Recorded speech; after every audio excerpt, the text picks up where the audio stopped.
Breaking news, Russia is now poised to bombard cities into submission.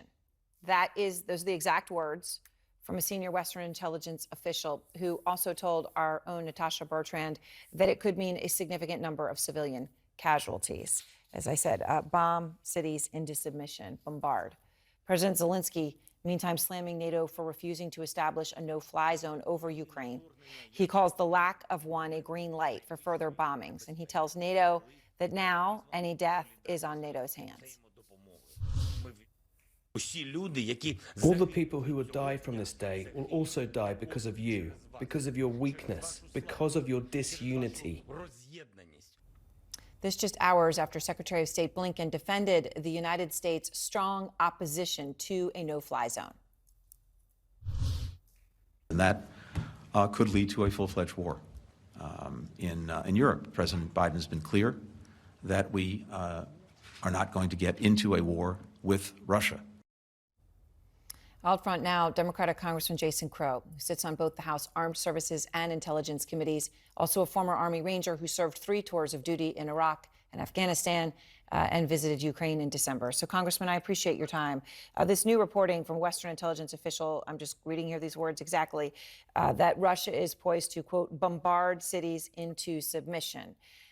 That is, you know, a huge escalation from what we've seen, but what we're already seeing, right, is a willful focus on civilians, right? Civilian deaths. We don't know how many, but that is exactly what's happening, and now it's going to be even worse. What more should the United States do?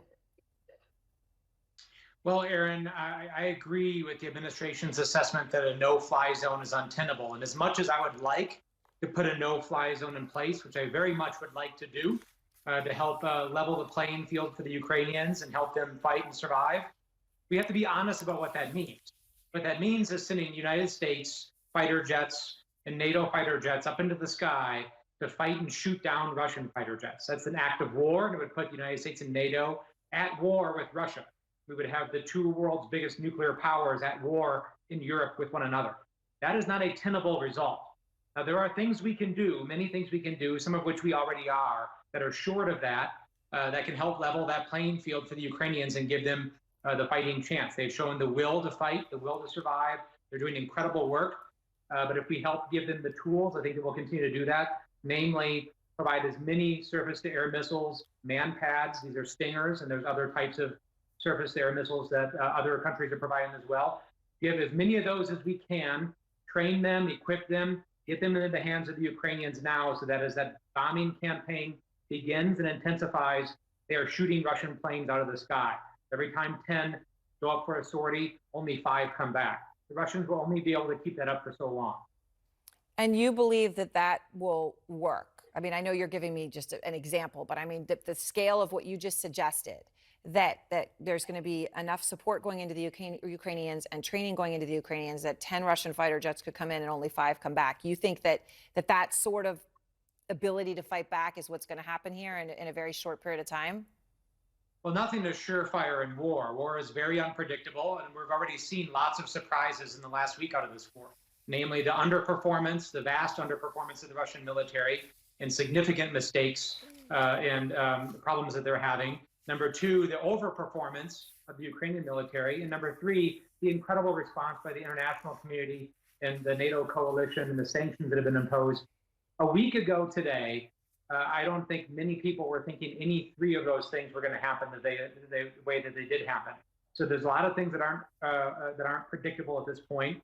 But if we can flow those weapons into the hands of the Ukrainians, they have shown the will to fight, to survive. They are holding them there, and we have to give everything we can to them, short of going to war with Russia. One other thing happened today that caught our attention, and that was the response from the U.S. to the power plant crisis, right, in Ukraine, the largest power plant in Europe, occupied by Russian forces. As you know, we understand that the people who have been on shift there have been on shift for 36 hours. They're being held hostage and not allowed to leave. It's a bad situation, and that, to say the least. We know another nuclear plant, you've got troops approaching, and you've got hostage situation at Chernobyl as well. So the U.S. Embassy in Kyiv tweets, Congressman, quote, "It is a war crime to attack a nuclear power plant." Putin's shelling of Europe's largest nuclear plant takes his reign of terror one step further. So that was the tweet from the U.S. Embassy in Ukraine.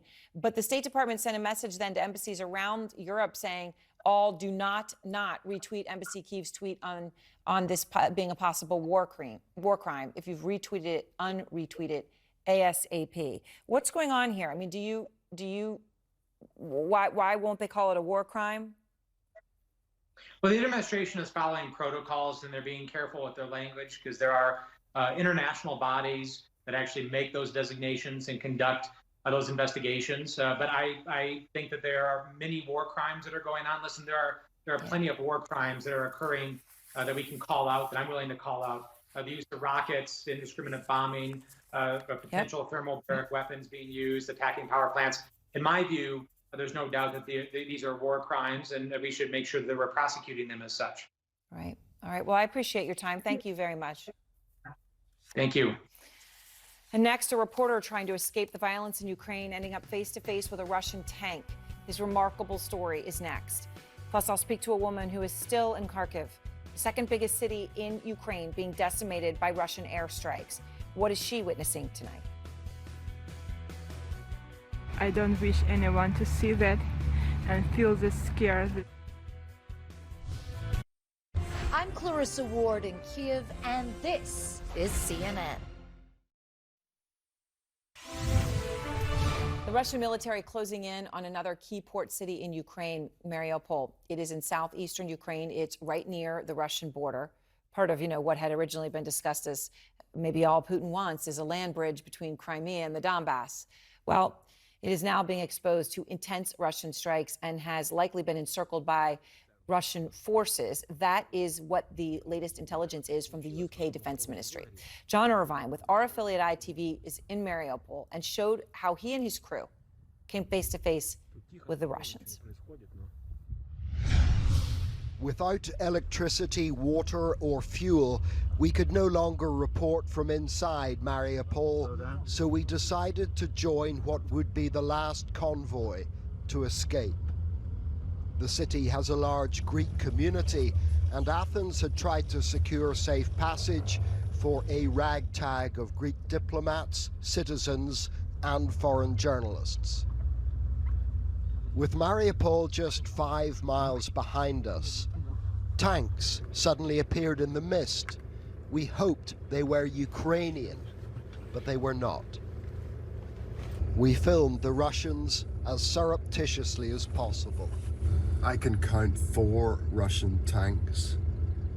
Thankfully, the crews at the minute appear to be quite relaxed. Somebody from our lead vehicle has gone to have a chat to convince them that we are who we say we are, an innocent convoy leaving Mariupol for safety.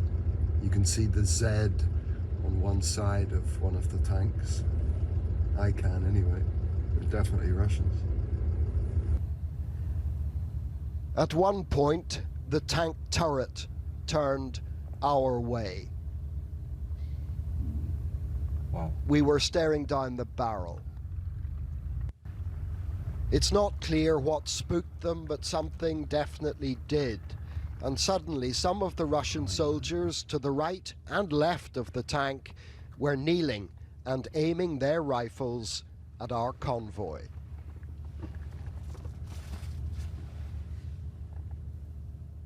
Thankfully, the situation eventually calmed down. They then checked our IDs, searched our vehicles, and allowed us to proceed. It took a while to drive through what turned out to be a large Russian armoured column. Dozens and dozens of vehicles, armoured personnel carriers, tanks, lorries, hundreds of men. Their presence confirmed that Mariupol is indeed encircled, and it's taking a pummeling. To the Russian-speaking people of this region, it must feel as if these Russian soldiers are guilty of fratricide. John Irvine, ITV News in eastern Ukraine. I want to bring in John Cipher, former CIA Deputy Chief of Russian Operations. John, when you see that piece and what he experienced, tell me What is your takeaway? Well, the first thing is, I don't think it was very wise that they filmed that. I mean, very easily, if the Russians had looked at their phones or done that, they could have taken that as a bad sign, and things could have got worse. Because in war zones, and I've been in war zones, you got young kids, you got kids, that perhaps are from the countryside, have never seen foreigners. You have language differences. Everybody's scared. You don't know who's drunk. Life is on a razor's edge in those situations, and it's really quite scary. And you can imagine what the citizens of Ukraine are having to go through every day. If you see people around you, you don't know if they're going to end up shooting at you or not. You don't know which way to go. You don't know what to say. And so that's life that these people are living every day now. No, look, it gives you a feel of the terror of it. Of course, as journalists, the first thing we try to do is shoot surreptitiously out a window to try to document it. But the moment that John Irvine, the reporter there, documents that Russian tank and then what happened sort of when they went from being calm to not calm, I just want to play how he described that again for you. At one point, the tank turret turned our way. Wow. We were staring down the barrel. It's not clear what spooked them, but something definitely did. And suddenly, some of the Russian soldiers to the right and left of the tank were kneeling and aiming their rifles at our convoy. So, obviously, it turned very quickly. That can happen in a military setting, but in the context that you're talking about, young soldiers, what do you think possibly could have spooked them? Or does this seem like any military would act that way or not? Yeah, I mean, our military, which is far more professional than Russian military, if you look at, some of the videos from Iraq and places like that, you never know who's in a car. You never know if the car is going to come at you. It has a bomb attached to it. You don't know who's hiding behind the car or around the edges. So a situation can go from peaceful to being quite violent very, very quickly. And so, we see it in the States. Sometimes police get scared of a situation and it gets out of control, even professionals. And in the Russian case, the Russian soldiers have shown themselves to be less than professional quite often. Yeah, well, that's for sure. Thank you very much. I appreciate your perspective. Sure, glad to help. And next, the fear of living in a war zone. Here is a place for children. I hope really we didn't have victims here. The woman speaking in that video is in hiding in Kharkiv with her family, and she's out front next. And more breaking news, going after those billionaires. Another Russian oligarch's yacht just seized, this time in Italy.